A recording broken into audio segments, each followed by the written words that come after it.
Padayon nga nagsagubang karon ang mga lungsod ug dakbayan sa Metro Cebu sa suliran kung asa ilabay ang mga basura subay sa pagsira sa Binaliw Landfill.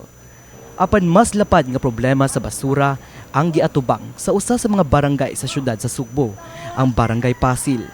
Ang sitwasyon sa Mahayahay 2 Barangay Pasil dugay nang gisagubang sa mga lumulupyo ug mas ni grabe kini pag-igo sa Bagyong Tino.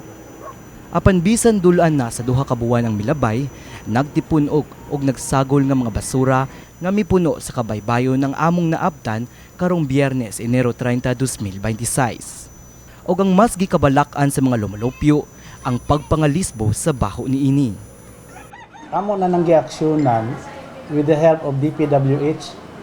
Ang problema lang, ang DPWH before ang Asian Summit, nagsige na unta, nagsige na og hakot. Ang problema, nahitabo man ang sa Binaliw. Dili makuha ang mga garbage diha kay wa maslay kalabayan. So nahitabo diha wa gyud na siya na pending siya ang pagpanguha. Muna naundang.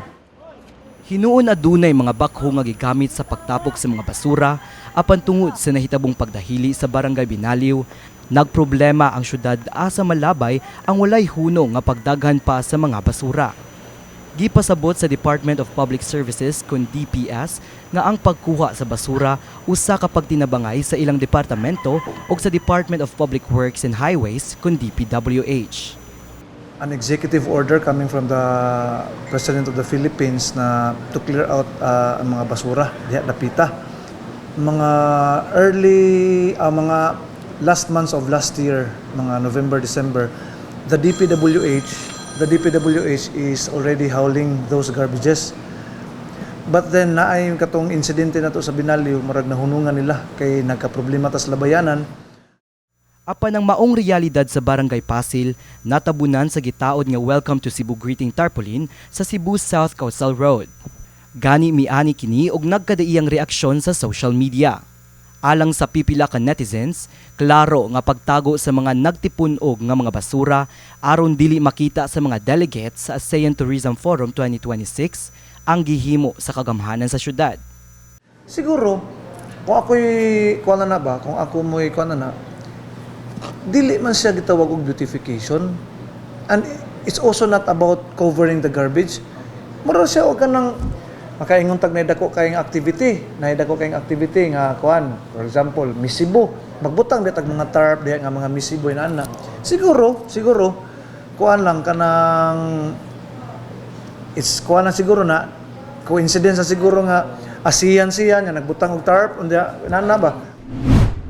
Ang nagtipunog og naglutaw nga mga basura dinhi sa Mahayahay 2 Barangay Pasil dili lamang makaapekto sa imahe sa turismo sa Subo, apan nagpabiling dakong risgo usab sa panglawas sa mga lumulupyo.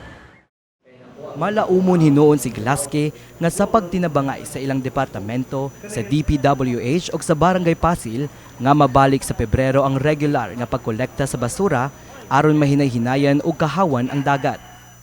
Ang ato karon sir dili na ta makaingon og everyday sir kay bag-o lang nahuman atong sinulog. So pag sinulog during sa sinulog time sir, ang ato ang mga trucks is naa sad sila mga tagsa-tagsa ka mga areas of assignment.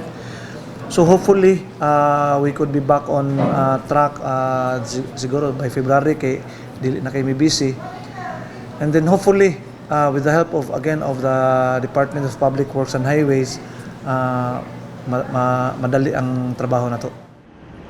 Panghinaot sa mga mulupyo sa dapit, nga unta ang sitio Mahayahay mupamatuod sa iyang ngalan, Hayahay ug Limpyo.